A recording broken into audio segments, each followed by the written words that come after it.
On se réunit une fois par an, à savoir les présidents de conseils scientifiques des PNR et les membres du CORP, qui est une sorte de petit conseil scientifique de la fédération. Voilà. Donc en fait, chacun est un petit peu indépendant, autonome dans son activité, mais une fois par an, on prend le temps d'échanger, de voir si on a des thématiques communes, etc. Et puis à chaque fois, on essaie d'avoir un intervenant extérieur qui nous amène sur un sujet qui vise un petit peu à nous bousculer parce qu'on n'a pas forcément l'habitude de traiter de ces sujets-là. L'an dernier, par exemple, on avait Romain Julliard du Muséum, d'ailleurs où on est, qui nous avait parlé des sciences participatives.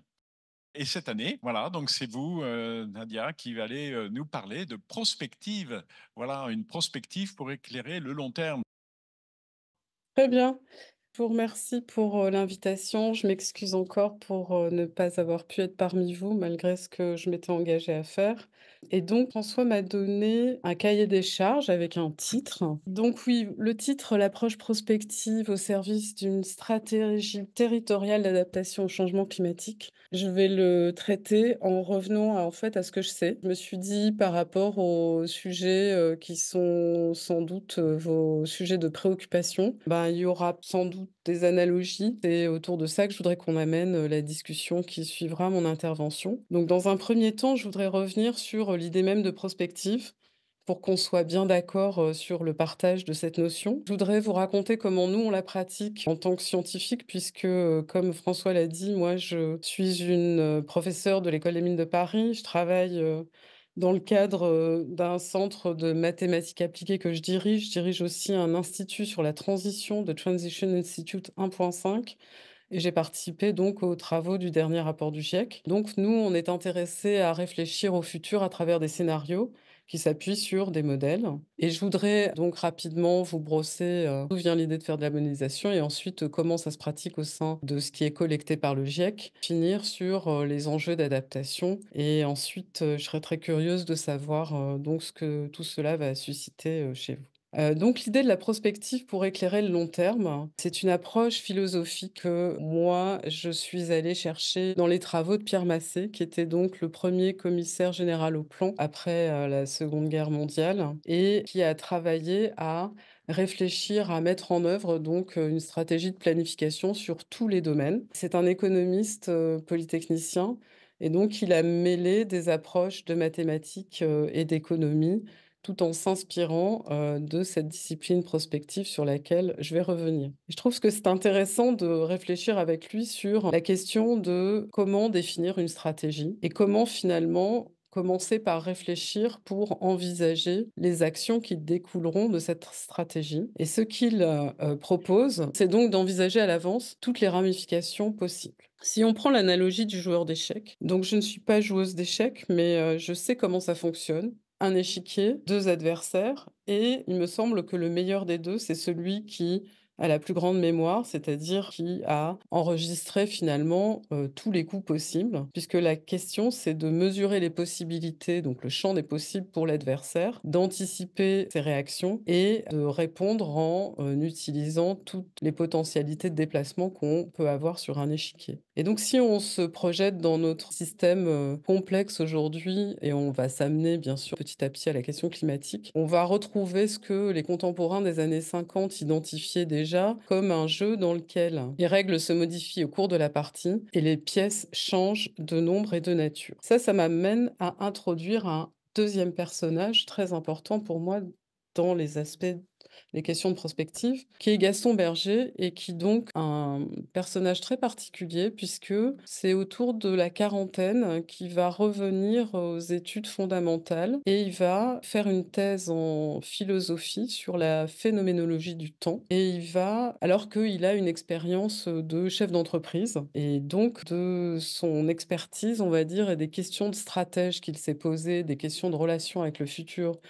qu'il a envisagées, va proposer une approche, qui est finalement celle, qui veut répondre à la question du jeu en mouvement et avec plusieurs précurseurs dans les années 50. Il, souhaite, envisager le futur en prenant en compte cette idée qu'on est dans un contexte, où on constate une accélération du temps et on constate, une internationalisation, en fait, de tous les éléments. C'est-à-dire qu'on est dans les prémices de ce que nous, on connaît comme la mondialisation. Et donc je trouve que cette citation est assez exemplaire parce qu'elle va très bien décrire finalement quel est l'enjeu de la prospective. Il écrit donc dans les années 50: «Notre civilisation est comparable à une voiture qui roule de plus en plus vite sur une route inconnue lorsque la nuit est tombée. Il faut que ses phares portent de plus en plus loin si l'on veut éviter la catastrophe.» Et chaque année, il est très facile de constater qu'on a à la fois une amplification de l'accélération et de l'enchevêtrement, que je viens de mentionner. Donc l'idée de la prospective, c'est d'avoir une bonne paire de phares et donc c'est là-dessus que, on va un peu élaborer pour comprendre finalement derrière, les approches, prospectives proposées par Gaston Berger, que vont se trouver 2 disciplines fondamentales qui vont être la prévision et la rétrospective, dont il dit que ces disciplines prospectives se nourrissent, mais se distinguent. Et donc ça, c'est aussi un point très important pour moi, de faire le distinguo entre, déjà, la prospective et la prévision. Puisque la prévision, donc je vous mets, bien sûr en référence, cette planche que j'imagine tous vous avez, parcourue. La prévision, c'est vraiment prédire, c'est-à-dire, voir dans le futur pour deviner ce qui va s'y passer. Une fois que le devin a parlé, il va imposer le futur, puisque si on l'a convoqué, c'est que quelque part on va le croire. En fait, cette prévision, elle est à court terme et donc elle va vous conduire à des décisions qui vont être immédiatement exécutables et qui vont engager de manière très irréversible. Si on parle de la prévision météorologique, qui est le meilleur exemple, quand on met une alerte, violette, dans une île française, c'est parce que on a pris en compte, en fait, les éléments prédictifs qui ont été, proposés par les experts de météorologie. La prospective, elle, elle est à objectif éloigné. Donc en fait, c'est quelque chose qui a une temporalité beaucoup plus longue et qui va nous amener à modifier profondément nos projets à long terme. Et encore une fois, je trouve qu'il faut absolument s'inspirer de ce qu'écrit Gaston Berger par rapport à cette relation entre le court et long terme. Il écrit: «Il ne s'agit pas de choisir entre prévision et prospective, mais de les associer. Chacune exige l'autre, parce qu'il faut savoir à la fois dans quelle direction on marche, donc la prospective, et s'assurer de l'endroit où l'on va poser le pied pour le prochain pas, donc la prévision.» Mais, j'avais aussi dit que on avait un deuxième pilier qui était la rétrospective. Donc la rétrospective, c'est quelque chose qui est vu par cette équipe comme, qu'ils appellent la fascination du passé. C'est-à-dire que on va se retourner vers le passé pour y chercher un précédent, une analogie et quand on fait de la rétrospective pour réfléchir au futur, en fait, on va extrapoler par rapport à ce qu'on a pu observer. Et donc pour l'attitude prospective, l'idée, c'est d'aller chercher cette approche-là, mais en réalité en utilisant de ce qu'on peut observer des règles efficaces, des éléments permanents, mais qu'on va plonger dans un nouvel environnement, celui du futur, que l'on ne connaît pas. Donc l'idée de distinguer entre prospective et rétrospective, c'est vraiment de se rappeler que hier et demain sont hétérogènes. Hier, c'est passé et je connais tout et demain, c'est le futur qui est à découvrir et qui est à construire. Donc on va jeter un regard vers le passé quand on fait de la rétrospective et quand on fait de la prospective, on va former un projet et on va se tourner vers l'avenir. Donc c'est ça qui est très important dans cette démarche, c'est l'idée qu'on se prépare à l'action. Et donc toute l'approche qui consiste à travailler sur l'avenir, quand on se réclame de la prospective, c'est vraiment de se démarquer d'une attitude fataliste, où on cherche à découvrir ce qu'il va se passer pour le subir, mais plutôt de rentrer dans l'idée que on cherche à construire, non pas à deviner. Donc je vous passe les magnifiques maximes de Charles Péguy et François Bloch-Lenné, je veux rester dans les temps qui m'ont été impartis. Alors donc les enjeux de la prospective, c'est donc, si on récapitule, explorer le futur à partir de la connaissance du présent et du passé. Et dans quel objectif? Dans l'objectif de comprendre quelles vont être les conséquences de décisions prises ou des actions qu'on souhaite réaliser sur les évolutions possibles de ce que on considère comme périmètre de notre préoccupation. Et c'est pour ça qu'il est très important de comprendre que pour la prospective, qui regarde en avant, c'est le regard qui est le premier temps de l'action. Et c'est quelque chose que nous, scientifiques, on a beaucoup de mal à faire passer aux décideurs, qui prend très peu de temps pour le regard, qui se jette dans l'action de manière inconsidérée et qui peut éventuellement le regretter. Donc, quand on est dans cette idée de construire l'avenir, la grande difficulté, pour envisager le champ des possibles, c'est en fait de faire face finalement à l'inimaginable. Parce que c'est l'inimaginable qui va être le plus intéressant. Et on peut avoir des tas d'exemples où on va se rendre compte que on va être, quelque part, captivé par un problème, alors qu'il va très rapidement disparaître du fait de ruptures technologiques, du fait de ruptures, géopolitiques, sociales, économiques et que le problème auquel on doit faire face, eh ben, en fait, on l'a complètement mis de côté. C'est encore ce qu'écrit Gaston Berger: «Les problèmes de demain n'existent pas encore aujourd'hui». Donc autant quand on imagine les avenirs, eh ben, on peut, identifier ce qu'on souhaite, par exemple réduire, les impacts du changement climatique. On peut comprendre ce qui va être plausible, par exemple, nous, en tant qu'ingénieurs, toutes les considérations physiques, techniques, et à travers aussi des approches économiques et politiques, avoir cette, perspective. Mais encore une fois, l'inimaginable qui est pourtant le plus précieux, c'est notre grande difficulté, c'est ce sur quoi il faut travailler. Donc, cette démarche prospective, en fait, on l'a adoptée, mais pour la, réaliser, au-delà de l'approche philosophique, donc chère à Gaston Berger, nous, ce qu'on propose, c'est de se doter d'outils qui permettent de faire cette évaluation des possibles et ces outils, ils sont issus, en fait, d'un champ qui est celui de la recherche opérationnelle où l'idée, c'est de formaliser le problème qui est décrit de manière très littéraire, en fait, par Pierre Massé, mais derrière son texte, on peut y voir, une approche fondamentalement mathématique. Donc pour lui, le champ prospectif, c'est donc ce souhaitable qui apparaisse plausible à l'esprit prospectif et qui devienne probable pour l'esprit attaché à sa réalisation. L'avenir imaginable, plausible et souhaitable, pour un mathématicien ou pour un économiste, c'est pour ce qu'on va appeler un objectif. Et ensuite, les moyens d'action qu'on va pouvoir mettre en œuvre, eh ben, ce sont les solutions de ce problème d'optimisation formulé qui vont nous définir les décisions qu'on peut pratiquer. Donc ça me permet à vous amener à cet outil de modélisation que nous, on utilise pour mener finalement ces approches autour de la prospective. Et je vais, aller assez vite pour vous raconter à quel moment l'idée d'utiliser des modèles pour, le champ de l'environnement au sens large est née. Et ben, en fait, on remonte maintenant dans les années 70, moment autour duquel, se cristallisent un certain nombre de questions sur l'environnement avec les premières grandes pollutions, les travaux de Rachel Carson, et la publication de son livre Silent Spring et le lancement aussi d'une réflexion qui interroge les bienfaits du progrès autour, du Club de Rome et ce Club de Rome, ça va être le lieu en fait, du déploiement d'un modèle. Alors j rapidement, hein, j'imagine que vous connaissez cette histoire. Le Club de Rome, c'est ce qu'on dirait un think tank aujourd'hui et il y a un groupe multidisciplinaire qui est réuni par Aurelio Peccei, qui a la particularité d'être un ingénieur qui a travaillé chez Fiat, à déployer le véhicule, automobile sur le continent africain notamment et c'est peut-être de cette expérience qu'il en a conçu une, perspective un peu critique par rapport, à cette vision angélique du progrès, qui est quand même la vision prédominante, au moment des années 70, et donc cette équipe, qu'il rassemble autour de lui, ben, ce sont plutôt des scientifiques et ils vont essayer de répondre à cette question qui est de comprendre comment le progrès va impacter, les ensembles de la problématique mondiale auxquelles, ils sont confrontés dans des domaines aussi variés que l'écologie, l'éducation, la pauvreté, les institutions et cetera. Et pour ça, bah, en fait, on a toujours du mal à se détacher de nos biais.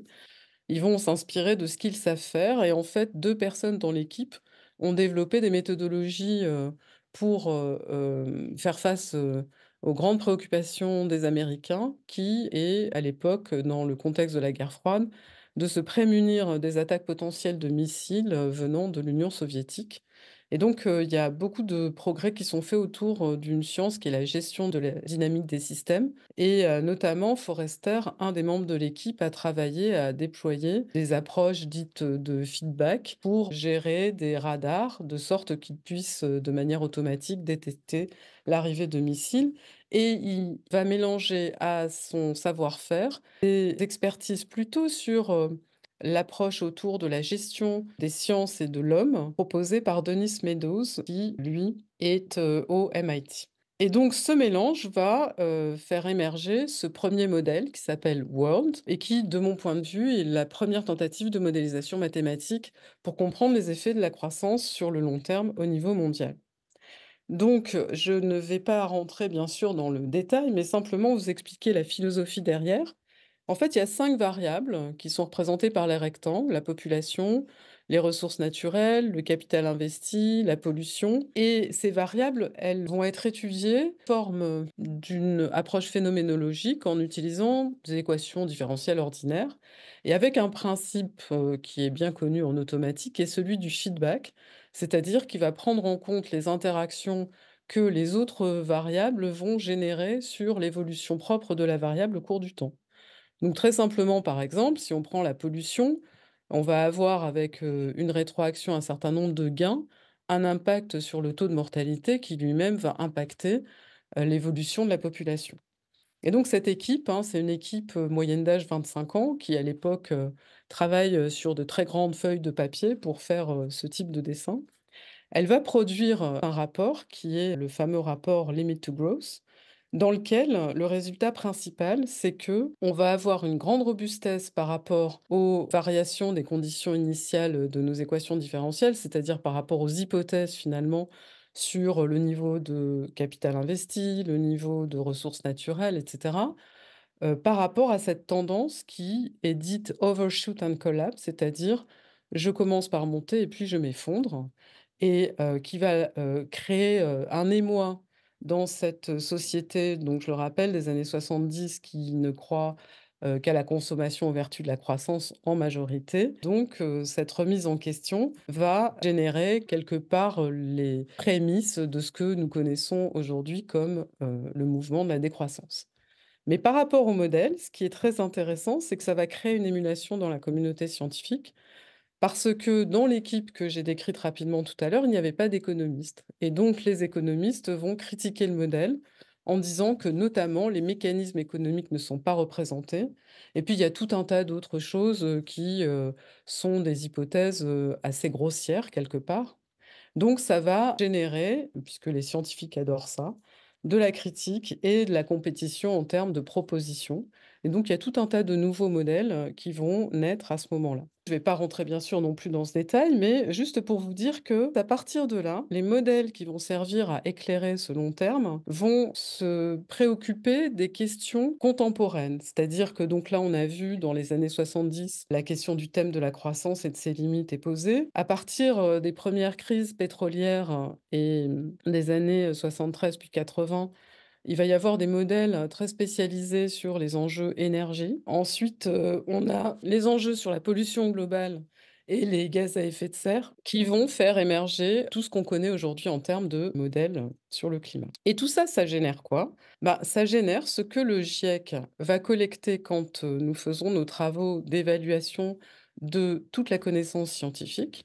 Donc ça va être collecté, c'est-à-dire qu'on va faire un appel à toutes les équipes qui produisent des modèles et derrière ces modèles qui, produisent donc des trajectoires de scénarios et en l'espèce des trajectoires qui donnent l'évolution des gaz à effet de serre sur le long terme, pour pouvoir, rassembler tous ces scénarios dans des courbes telles que celle-ci que vous avez certainement dû voir à un moment ou à un autre quand, les résultats du GIEC sont présentés. Donc je ne vais pas rentrer dans le détail de ça parce que là, ça m'emmènerait dans un exposé beaucoup trop long. Mais je voudrais juste vous dire finalement qu'est-ce qu'il y a de structuration derrière ces modèles qui peuvent être vraiment très différents les uns des autres quand on se préoccupe de la question du changement climatique et qu'on veut évaluer les impacts globaux de ce changement. Donc on va d'abord avoir une description des développements socio-économiques qui vont être à l'origine, puisque maintenant c'est un résultat, une certitude du GIEC, que l'activité de l'homme est responsable des émissions de gaz à effet de serre et des conséquences sur le climat. Donc, une représentation de l'évolution de ces émissions et de l'évolution de l'usage des sols. Et puis ça nous donne, en fait, la conséquence en termes de changement climatique, élévation de la température, élévation du niveau de la mer et c'est traduit en termes de dommages, avec éventuellement un lien direct entre les hypothèses de développement socio-économique et les dommages, puisqu'on peut imaginer que on va mettre en place, des infrastructures par rapport à l'adaptation et que ça va avoir une régulation qui se retrouve dans cette boucle de feedback qu'on a ici. Des hypothèses derrière qui vont être sur le taux d'actualisation, c'est-à-dire la préférence qu'on va accorder au présent, et des facteurs d'influence qui sont autant de paramètres d'incertitude qui vont nous dire quels sont le potentiel pour l'atténuation des gaz à effet de serre, quels sont les différents récits et trajets socio-économiques qu'on veut évaluer? Quel est ce taux d'actualisation? Et toute l'incertitude, sur la connaissance autour des systèmes climatiques. Donc il y a plusieurs possibilités finalement de gérer cette, relation pour décrire les dommages entre les facteurs d'incertitude. Et là, je voudrais juste vous parler d'une interaction entre la question des conditions socio-économiques et du climat pour pouvoir évaluer les dommages. Donc ça renvoie à un élément qui est le suivant. Si jamais j'ai des territoires qui sont vulnérables, par rapport à l'élévation du niveau de la mer, je vais avoir, en fait, des conséquences complètement différentes en fonction des conditions socio-économiques dans lesquelles sont plongés ces territoires. Si je vous parle, par exemple, de la Hollande et du Bangladesh, vous allez tout de suite comprendre que les conséquences, de cette élévation vont être, complètement pas opposées, mais enfin avec, une dramaturgie, on va dire, complètement différente et en termes de coûts également avec des évaluations totalement différentes. Donc c'est pour ça que, pour essayer de prendre en compte, en fait, cette différenciation, on va proposer donc certaines équipes, hein, là je veux dire, il y a des centaines de modèles, il y a des milliers de scénarios, donc là je vous parle d'un point en particulier, mais qu'on va retrouver assez souvent, dans les résultats qui sont proposés, dans l'évaluation du GIEC.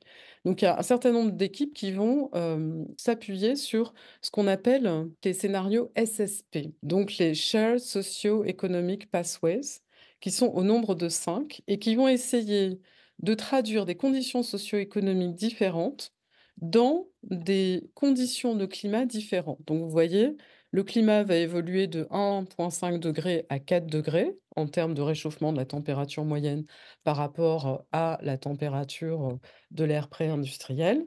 Ici, c'est exprimé en forçage radiatif, en watts par mètre carré.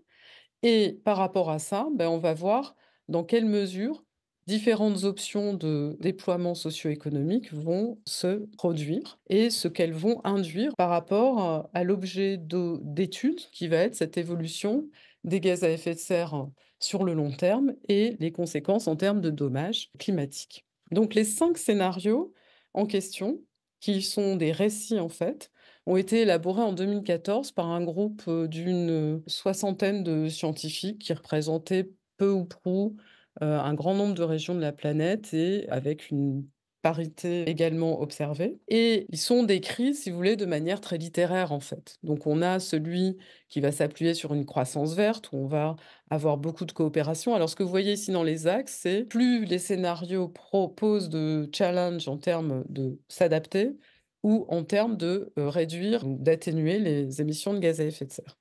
Donc on voit que, par exemple, ce premier scénario, c'est celui qui est le plus vertueux.